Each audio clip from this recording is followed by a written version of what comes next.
Assalamualaikum warahmatullahi wabarakatuh. Bismillah walhamdulillah wassalatu wassalamu ala rasulillah sayyidina Muhammad ibn Abdillah wa ala alihi wa sahbihi wa man walah, la hawla wa la quwata illa billah, amma ba'du. Nawayna ta'alluma wa ta'lim wa tadhakkura wa tadhkir wa naf'a wal intifa'a wal ifadata wal istifadah wal hassa ala tamassuki bi kitabillahi wa sunnati rasulih wa du'a ila al-huda wa dalalata ala al-khair wa batigha'a wajhillah mardatihi wa qurbihi wa thawabihi subhanahu wa ta'ala ila hadratin nabiyil mustafa Muhammadin sallallahu alaihi wasallam. Al-Fatiha. A'udzu billahi minasy syaithanir rajim. Bismillahirrahmanir rahim. Alhamdulillahi rabbil alamin, arrahmanir rahim, maliki yaumiddin. Iyyaka na'budu wa iyyaka nasta'in. Ihdinas siratal mustaqim.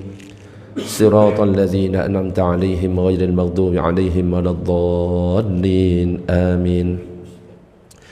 Para jamaah, Bapak Ibu yang dirahmati oleh Allah, alhamdulillah pada kesempatan malam ini kita masih diberikan kesehatan oleh Allah, masih diberikan kesempatan untuk bisa sholat maghrib berjamaah. Mudah-mudahan kita semuanya istiqomah, amin ya rabbal alamin. Lebih-lebih kita bisa melanjutkan dengan ngaji di majelis ilmu yang kata Nabi bahwa majelis ilmu itu termasuk taman-taman surga.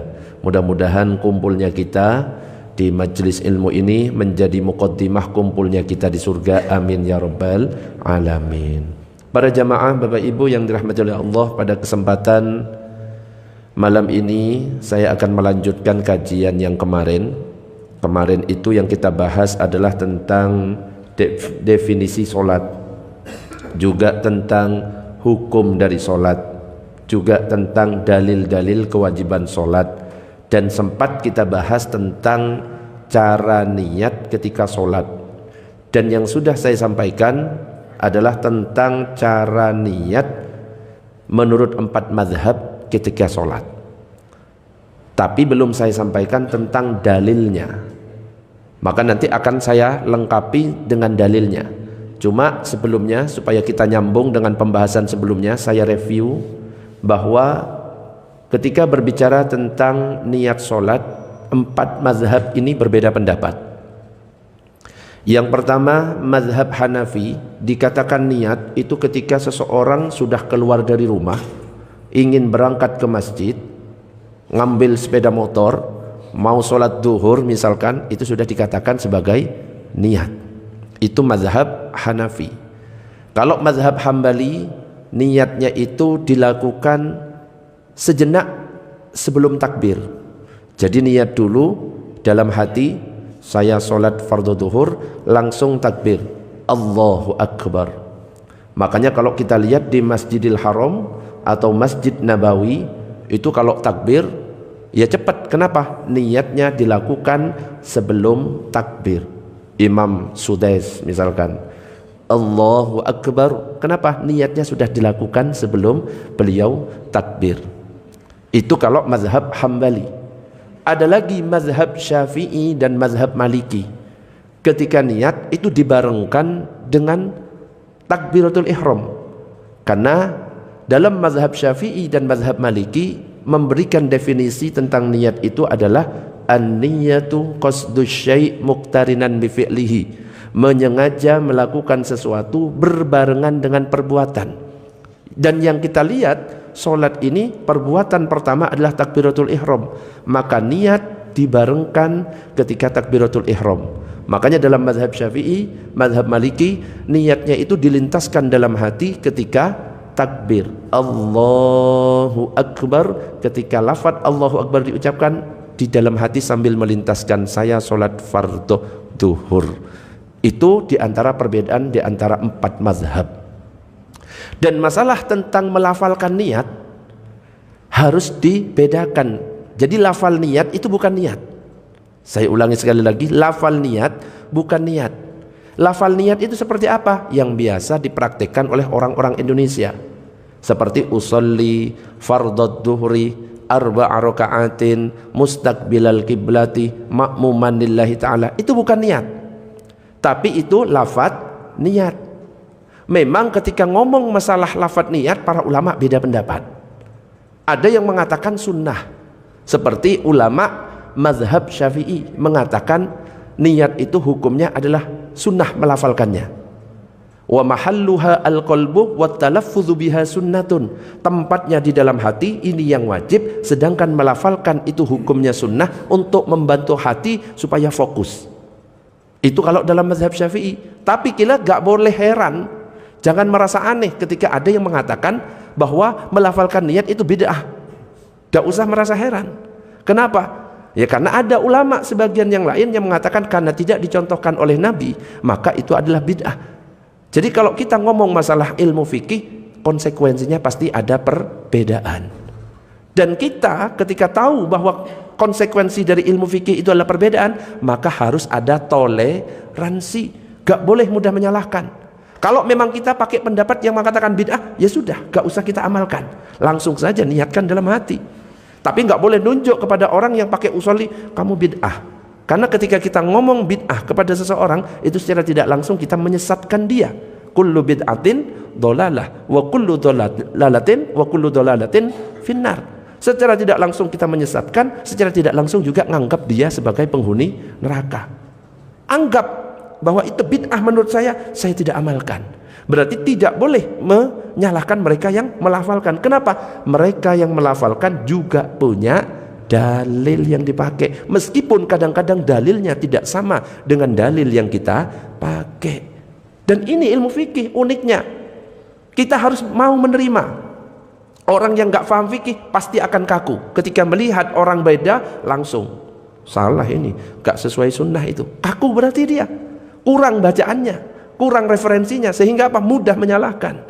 Makanya perlu kita buka wawasan, meskipun pendapat kita A, kita mungkin harus tahu, oh B ada, oh C ada, oh E ada, sehingga apa? Kita tidak mudah menyalahkan. Allahumma shalli ala sayyidina Muhammad. Dan bagi mereka yang melafalkan niat, ternyata mereka itu pakai dalil qiyas. Nggak ada, kalau misalkan ditanya, Nabi pernah nggak melafalkan niat ketika sholat? Nggak pernah Nabi. Makanya ada sebagian yang mengatakan bid'ah. Kenapa? Karena definisi bid'ah bagi mereka adalah yang tidak pernah dicontohkan oleh Nabi.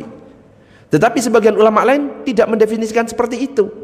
Karena sumber hukum Islam ada 4. Yang pertama Al-Quran, yang kedua hadis, yang ketiga ijma', yang keempat adalah qiyas. Nah, bagi mereka yang melafalkan pakai yang keempat ini, yaitu qiyas, menganalogikan dari apa? Dari dalil hadis yang pernah disampaikan oleh Rasulullah, seperti hadis yang diriwayatkan oleh Imam Muslim. Jadi dikatakan an Anasin radhiyallahu anhu sami'tu Rasulullah sallallahu alaihi wasallam yaqul labbaika umratan wa hajjan.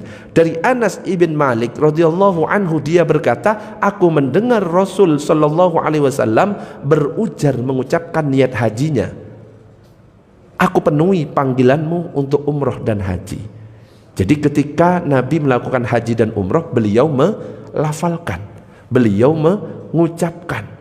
Juga dalam kitab Fiqhus Sunnah yang ditulis oleh Sayyid Sabiq, bahwa seorang sahabat mendengar Nabi itu mengucapkan nawaitul umrata au nawaitul hajjah, saya niat mengerjakan ibadah umroh, saya niat mengerjakan ibadah haji. Dan ini juga dilafalkan.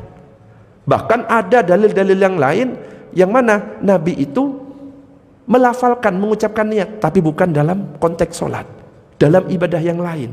Bahkan suatu ketika Nabi itu pernah datang ke rumah salah satu istrinya. Dikatakan di sini an Aisyah anna Nabiyya sallallahu alaihi wasallam qala yauman hal indakum min ghada.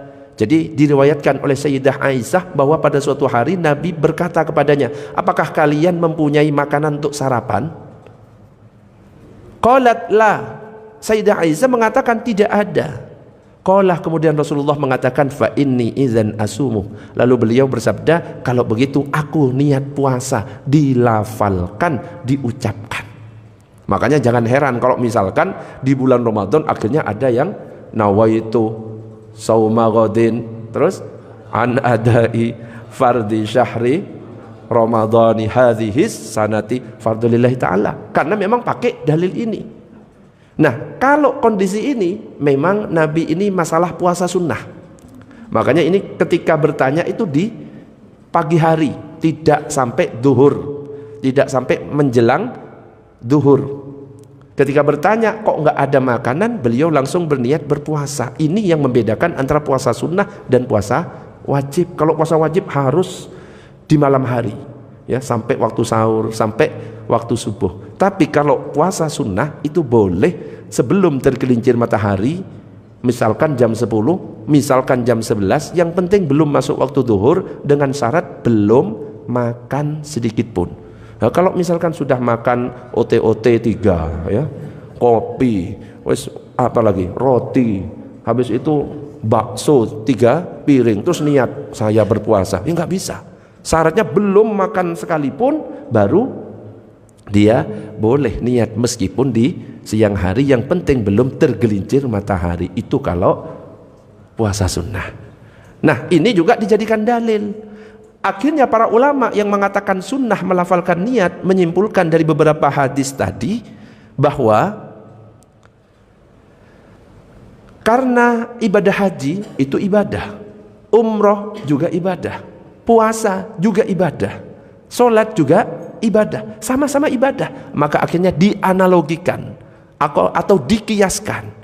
Maka ketika melakukan ibadah sholat diperbolehkan untuk melafalkan niat, terutama bagi mereka yang was-was. Untuk apa? Supaya fokus.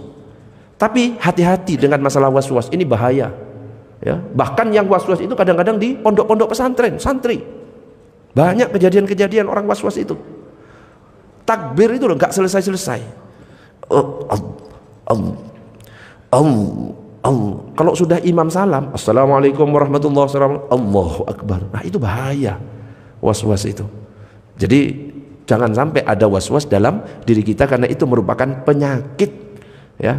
Penyakit apa? Penyakit kurang cerdas, ya, karena dia tidak tahu ilmunya sehingga dia was-was. Allahumma shalli ala sayyidina Muhammad. Jadi itu dalil yang dipakai oleh ulama yang mengatakan bahwa melafalkan niat sunnah. Tetapi gak usah heran ketika ada yang mengatakan bahwa meniatkan atau dilafalkan niat itu adalah bid'ah. Gak usah heran, gak usah kagetan, wis biasa saja.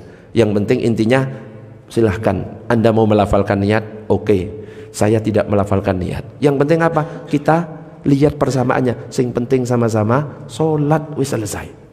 Gak akan selesai kalau masalah perbedaan. Selama ulama rujukan yang dipegang itu beda, ya tetap akan beda. Karena apa? Otaknya para ulama antara yang satu dengan yang lain beda. Wong para sahabat saja loh kadang-kadang beda. Sahabat saja di zaman Nabi loh kadang-kadang beda.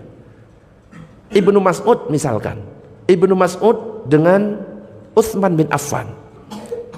Kalau Utsman bin Affan itu ketika dalam perjalanan mengatakan yang lebih afdol tidak di jamak qashar. Jadi sholatnya sempurna. Kalau isya ya 4, kalau duhur ya 4. Tapi Ibnu Mas'ud berpendapat bahwa yang afdol ketika dalam perjalanan adalah di qashar. Kalau duhur berarti jadi 2, asar berarti jadi 2, maghrib berarti jadi 3, bukan 1,5, enggak ono ya. Isya jadi 2, subuh jadi bukan 1 ya, 2 tetap. Tetapi suatu ketika Ibnu Mas'ud bermakmum kepada Utsman bin Affan karena keduanya melakukan perjalanan bareng, dan yang jadi imam adalah Utsman bin Affan. Karena Utsman bin Affan berpendapat bahwa yang afdol adalah tidak di qashar 4 rakaat, Utsman bin Affan ngimami dengan 4 rakaat dan Ibnu Mas'ud ikut. Ketika selesai ditanya oleh sahabat yang lain yang pernah mendengar, Ibnu Mas'ud itu mengatakan bahwa yang afdol di qashar 2 rakaat. Ibnu Mas'ud, bukankah Anda itu berpendapat yang afdol itu adalah 2 rakaat di qashar? Maka ternyata Ibnu Mas'ud mengatakan berbeda itu tidak baik. Berbeda itu tidak baik. Artinya apa?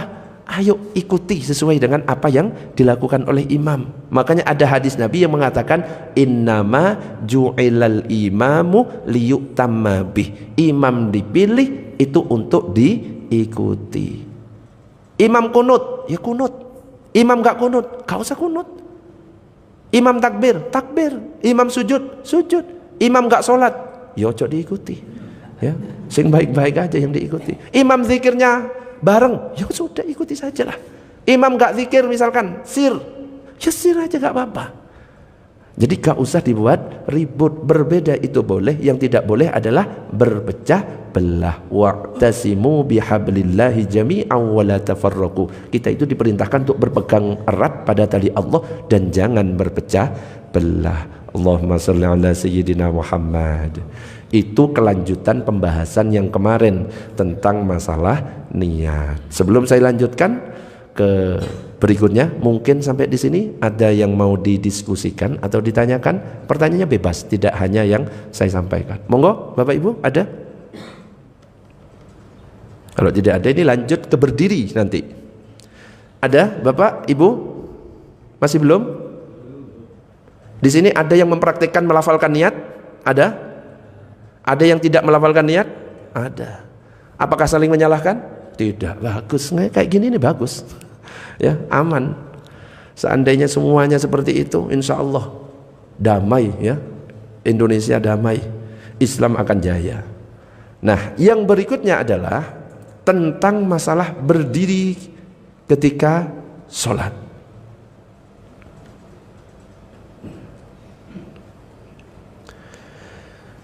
Dalam hadis Nabi yang diriwayatkan oleh Imam Bukhari itu dikatakan sholli qa'iman, salatlah kamu dengan berdiri. Fa illam tastati fa qa'idan, jika kamu tidak mampu maka salat dengan duduk. Fa illam tastati, kalau kamu tidak mampu maka salat dengan fa'ala jambin, dengan berbaring.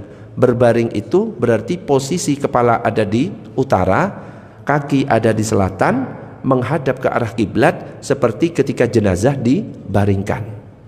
Kalau seandainya tidak mampu, fa illam tastati fa mustalqiyan la yukallifullahu nafsan illa wus'aha. Kalau tidak mampu, lakukan sambil telentang. Allah tidak memaksa seorang kecuali menurut kemampuannya. Telentang itu seperti apa? Kepalanya di timur, kakinya di barat, terus kepalanya agak diangkat dengan apa? Bantal. Kalau tidak mampu, dengan semampunya kita, mampunya isyarat mata, gerakan isyarat mata. Yang penting jangan sampai kita meninggalkan sholat selama akal ini masih berfungsi. Tetap wajib sholat itu. Baru kalau semuanya tidak mampu, berdiri gak mampu, duduk gak mampu, berbaring gak mampu, telentang gak mampu, isyarat mata gak mampu, bahkan dengan hati gak mampu, baru itu disolatkan. Ya.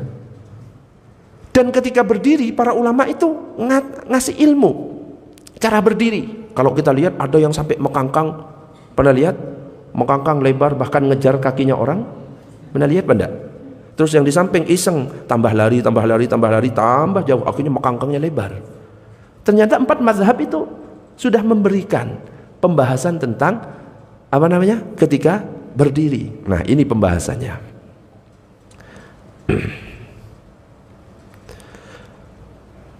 Wa minha tafrijul qadamaini halal qiyam. Termasuk kesunahan sholat adalah merenggangkan kedua telapak kaki pada saat berdiri.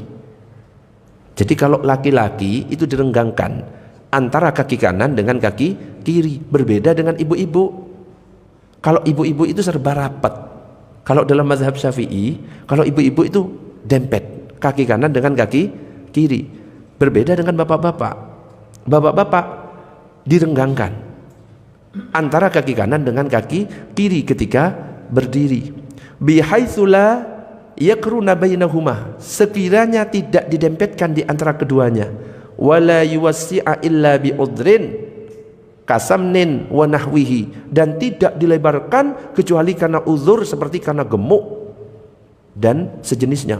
Kalau memang gemuk dia harus berdirinya lebar, enggak apa-apa. Waqad ukhtulifa fi takdirihi fil madzahib, Dan mengenai jarak merenggangkan masih diperselisihkan di antara para ulama mazhab. Seberapa jaraknya kaki kanan dengan kaki kiri? Kira-kira seberapa, Pak? Kalau bapak-bapak ketika berdiri sepundak? Hah? Dapat dalil dari mana itu? Ayo. Imam mazhab mana yang mengatakan sepundak? Atau pernah dengar saja? Nah, sekarang biar jelas saya tunjukkan imam mazhab itu berkata seperti apa. Apakah memang sepundak atau memang seapa? Kita lihat pendapatnya satu-satu dari mazhab-mazhab yang ada. Yang pertama al-Hanafiyatu, mazhab Hanafi. Qaddaru at-tafrij bainahuma biqadri arba'i asabi' fa in zada aw naqasa kuriha. Kalau mazhab Hanafi, mereka mengukur jarak kerenggangan antara kedua kaki, kaki kanan dan kaki kiri hanya 4 jari. 4 jari. Apabila lebih atau kurang, maka makruh. Ya, belum selesai. Ini baru mazhab Hanafi. Jadi kalau dipraktekkan 4 jari seperti ini, gak terlalu lebar. 4 jari coba. 4, ya biasa aja standar. Coba. Loh. Tapi tidak dempet. Coba kalau dempet. Kalau ibu-ibu dempet. Kalau bapak-bapak nanti direnggangkan. Kalau mazhab Hanafi cuma 4 jari. Dan ini ada hikmahnya. Kenapa Ustadz? Kok misalkan laki-laki anjurannya direnggangkan? Kok ibu-ibu anjurannya didempet? Kok nggak dibalik saja? Bapak-bapak rapat, ibu-ibu renggang. Loh, ini hikmahnya Islam luar biasa. Kalau bapak-bapak rapat nanti khawatir ada yang kejepit ketika berdiri. Loh, bener ini. Nah, ibu-ibu kan nggak ono sing kejepit. Nah, pendapat yang pertama mazhab Hanafi 4 jari. Kita lihat mazhab yang lain supaya kita wawasan bertambah. Sekarang as-Syafi'iyatu, mazhab Syafi'i. Qaddaru at-tafrij bainahuma biqadri shibrin. Mereka mengukur kerenggangan antara keduanya dengan ukuran sejengkal. Kalau bahasa Jawanya sakilan. Coba berdiri Zam, agak lebar dikit ya. Kalau mazhab Syafi'i, sakilanmu ya apa Zam? Ini Zam.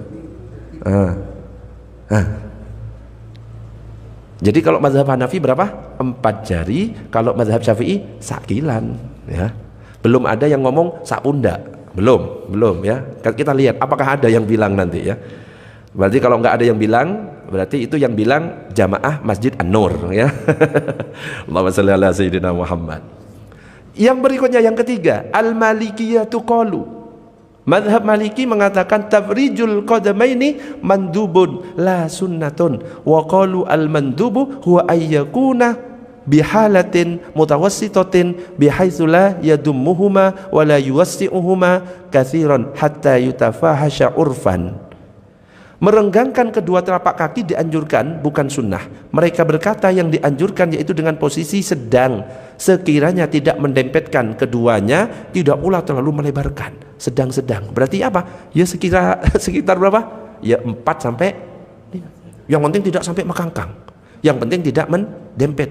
Yang penting renggang biasa ya, nggak ada ukurannya, nggak disebutkan, biasanya kita kayak apa, cuma nggak disebut sebahu ya, cuma renggangnya biasanya kita gimana. Ini kalau mazhab Maliki. Kemudian kalau mazhab Hambali, nah ini wa wafaqahum al-Hanabilatu ala hadza at-taqdir illa annahu la farqa indal Hanabila baina tasmiyati manduban aw sunnatan. Ukuran ini sama dengan kalangan mazhab Hambali. Wis, seumumnya kita berdiri, enaknya gimana? Tapi tidak sampai mengatakan ukurannya sejengkal atau 4 atau sebahu ya. Yang ada mengatakan sebahu cuma di Masjid An-Nur ya. Di antara 4 mazhab ya. Jadi kalau berdiri ketika kita sholat tidak boleh terlalu renggang mekangkang. Begitu juga antara jarak shaf dengan shaf yang satunya, jangan sampai ada kosong, apalagi masih muat satu orang untuk masuk, jangan. Kenapa? Karena ketika ada kosong maka yang nempati itu adalah setan. Loh, enak setan sekaligus ikut berjamaah, ya nggak ngono juga ya, bukan gitu, justru malah mengganggu kehusukan kita. Hah? Jadi yang salah ini misalkan terlalu mekangkang, Zam, coba Zam. Ini bagian praktek ini ya. Wis gak apa-apa. Jadi kalau mazhab Hanafi 4, mazhab Syafi'i sejengkal. Kalau Maliki dan Maliki dan Hanafi secukupmu, wes secukupmu ya enggak ngono ya. Secukupmu, nah secukupnya. Yang salah itu terlalu merenggang ya, sampai ngejar-ngejar kakinya orang, dikejar ya, dicari kakinya orang, itu enggak boleh. Kita sholat bukan mencari kakinya orang, tapi kita sholat untuk mencari ridho Allah. Allahumma shalli ala sayyidina Muhammad. Wes, itu tentang cara berdiri. Sampai di sini apakah sudah ada yang mau ditanyakan? Sudah jelas baik. Wah, ini kalau jelas terus ini ya selesai ini. Allahumma shalli ala sayyidina Muhammad. Monggo, monggo Bah. Nah, ini. Ya memang di beberapa masjid kalau kita sholat ada yang kaki kita dikejar. Nah. Menghentikannya sampai di mana? Nah, ini berat ini ya. Terus Abah gimana reaksinya? Lari atau gimana? Kaki saya aja, tapi dia tetap dari sekarang. Jadi kalau misalkan ada yang ngejar kaki, ya tetap saya kasih tahu itu pakai pendapatnya Syekh Nasiruddin Al-Albani yang biasanya dipraktekkan oleh teman-teman Salafi. Jadi kaki itu harus rapat dengan dalil apa? Saya tunjukkan sekalian dalilnya. Tapi nanti ada pembahasannya sendiri ya. Cuma cuplikan. Saya spill hadisnya ya. Jadi kalau nggak ada spill hadis kan kurang mantap. Oke. Nah, sebentar sabar. Mudah-mudahan filenya sudah saya bawa gitu ya. Oke, sebentar. Saya tunjukkan hadis.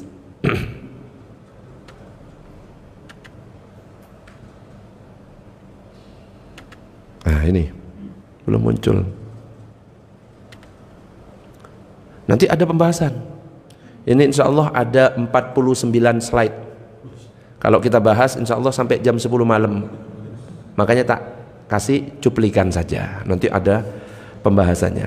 Hadis yang dipakai itu adalah ini. Apakah ada hadisnya? Ada hadisnya. Cuma ketika memahami hadis itu beda-beda di antara para ulama itu.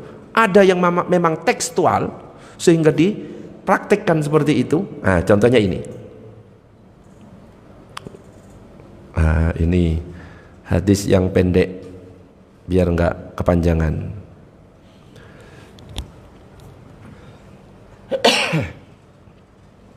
Ini yang panjang.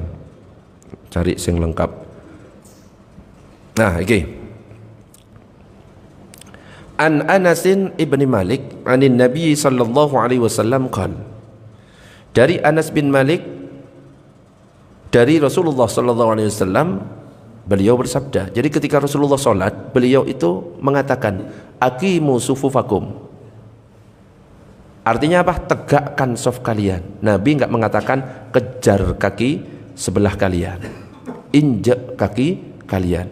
Tapi yang dikatakan adalah aqimu sufufakum, tegakkan saf kalian. Fa inni arakum min wara'i dhahri, karena saya melihat kalian dari belakang pundakku. Wa kana ahaduna yulziku mankibahu bimangkibi sahibihi wa qadamahu biqadamihi. Maka ada ahaduna. Ahad itu artinya apa? Ahad artinya satu. Berarti berapa orang yang melakukan? Satu. Ahaduna. Wa kana ahaduna, ada satu dari kami. Berarti yang melakukan berapa? Satu. Ini teks hadis ini. Wa kana ahaduna yang warna putih. Ada satu yang melakukan dari kami. Dia menempelkan bahu dengan bahunya, telapak kaki dengan telapak kakinya. Ya telapak kaki. Ya bukan telapak kaki maksudnya. Apa? Ini. Pinggirnya ini, pinggirnya. Bukan pas telapak, ya susah nek telapak ya. Pinggirnya ini. Bahkan dalam hadis yang lain dikatakan mata kaki dengan mata kaki juga ditempelkan.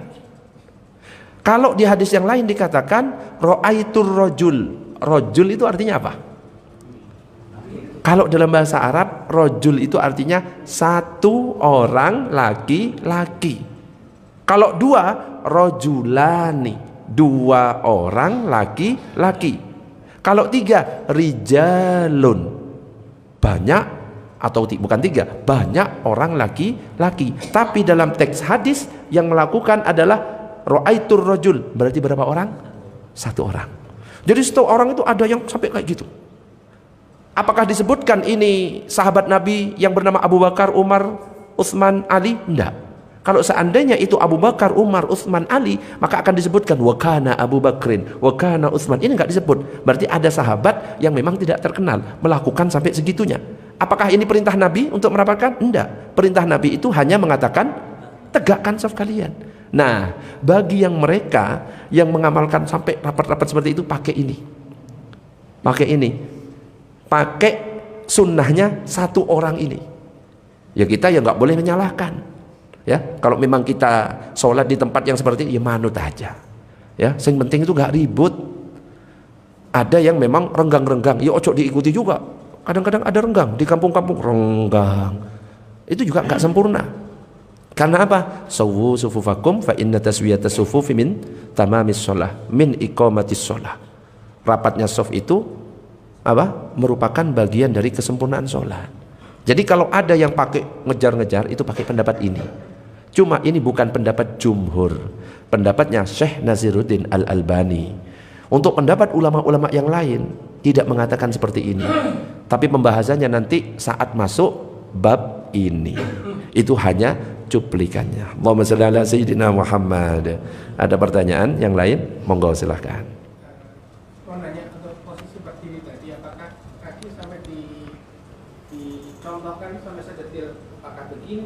Oh ya.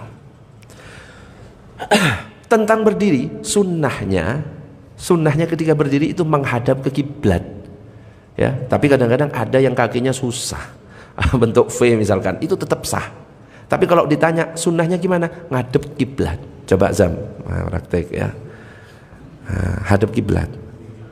Ya apa? Ini hadap ke timur. Hadap kiblat. Ini ya santri yang gak boleh dicontoh ya kayak gini ya, ngadep kiblat. Terus apa kaki apa namanya ini ya, kakinya jangan V. Sunnahnya Pak sebenarnya sunnahnya, tapi kan kadang-kadang ada yang ya mungkin karena sudah susah atau dan lain sebagainya, tapi tetap sah.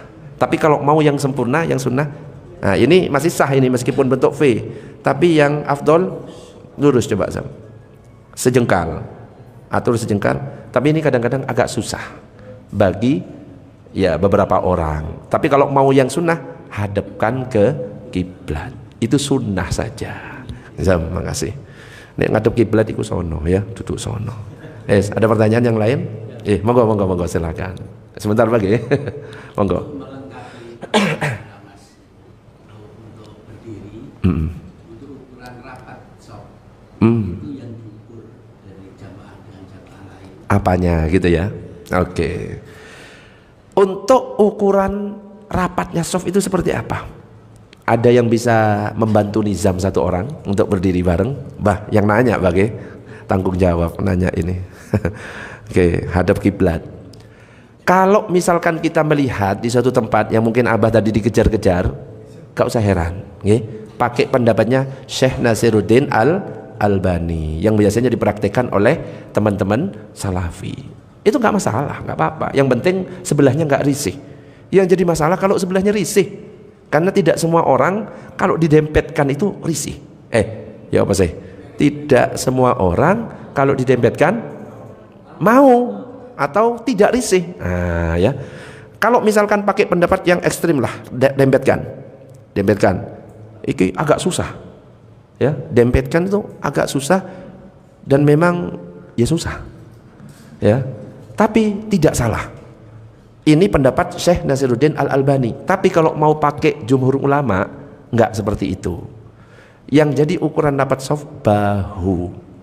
Sedangkan kaki rapat itu cuma di awal, tapi berikutnya kembali biqadri shibrin, dibuka dengan ukuran sejengkal atau seenaknya kita, sewajarnya. Berarti coba kita pakai pendapat yang kedua, bahunya agak rapat, nggak rapat-rapat amat sampai nggak bisa gerak, nggak kayak gitu. Yang penting nyentuh dikit, terus bukanya sejengkal, nggak harus nginjek. Nah, ini pendapat yang kedua, dan ini mayoritas ulama 4 mazhab, ya. Nah, kalau misalkan ada yang sampai ngejar, ya sudah biarkan, ya. Kita nggak usah ikut ngejar atau bahkan rebutan kaki di atas gitu ya. Yang satunya pengen di atas, itu malah batal nanti kalau mainan kayak gitu. Ya, gitu bagaimana? Lurusnya soft diukur. Oh, lurusnya soft. Ini kalau kerapatan. Sekarang lurusnya soft dilihat bagian belakang, bukan ujung jari. Jadi bagian belakang digaris. Karena ketika ukuran kaki itu kan panjangnya beda-beda, tapi ketika yang bagian belakang itu namanya apa, Pak? Tumit, ya. Ketika tumit yang dijadikan ukuran, maka meskipun panjang kakinya panjang atau pendek itu tetap sama. Nah, yang digaris itu yang tumit. Bukan perut, Pak, ya? Bukan. Gara-gara perut ya. Aku yang repot ya. Nah, ini akhirnya yang membuat tidak lurus, betul. Jadi dilihat di depannya garis. Coba Zam, pas di depannya garis, Zam. Garis iku sing batas iku, Zam. Iki Zam, sing garis. Jadi bukan perut, nggih. Perutnya buncit tambah ke belakang ya enggak lurus, Pak. Oke. Allahumma shalli ala Sayyidina Muhammad. Ada lagi pertanyaan? Monggo, Pak. Duduk di kursi bagaimana? Duduk. Bagaimana cara sholat dengan duduk? Tadi kan saya sampaikan sholli qa'iman, sholat dengan berdiri. Berdiri sudah saya bahas. Fa illam tastati fa qa'idan. Kalau tidak mampu maka dengan cara apa tadi? Duduk.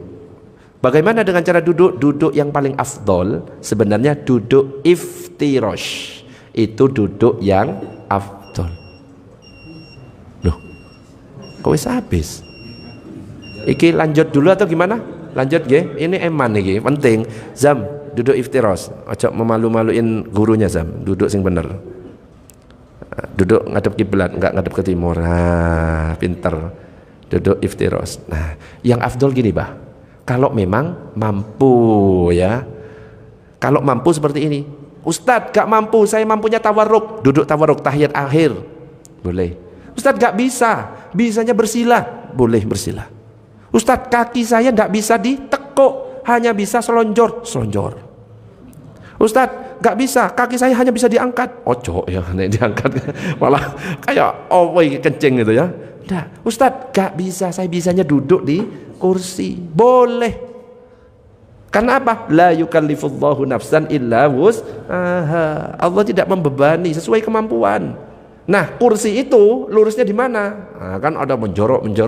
Kakinya kursi itu yang jadi batas. Berarti kursi yang belakang itu, Bah, nanti luruskan di garis. Jaraknya ya jangan diinjekkan ke kakinya orang, Bah, nggih. Itu bahaya. Ya dikit lah ya, meskipun nggak harus nempel, kan nggak enak nyentuh kursi gitu, Bah, nggih.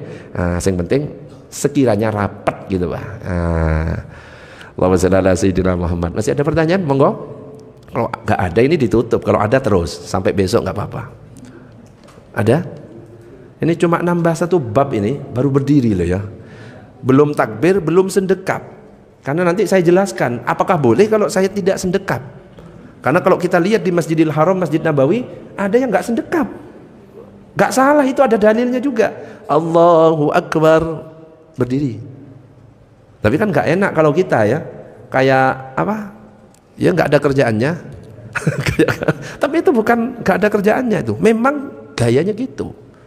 Nah, itu akan dibahas nanti, perkataan ulama seperti apa, dalilnya seperti apa, supaya kita tidak mudah menyalahkan. Ada pertanyaan? Monggo. Nah, itu seperti Abah tadi yang diputar, ya, Bah, ya. Pernah lihat, Bah? Iya. Kalau gerakannya sampai 3 batal. Untungnya cuma diputar, nggak pakai dijilat, dicelupin. Nah, itu bahaya ya. Jadi iklan nanti ya. Ada pertanyaan? Monggo. Monggo kalau ada pertanyaan bebas. Ini nggak bisa nambah materi karena sudah habis. Boleh pertanyaan. Masih ada, Bah? Sudah jelas? Ibu-ibu belum ada yang nanya? Atau mungkin mau nanya, Ustadz selesainya kapan? Boleh, saya akhiri langsung nanti. Monggo, ada? Sudah cukup?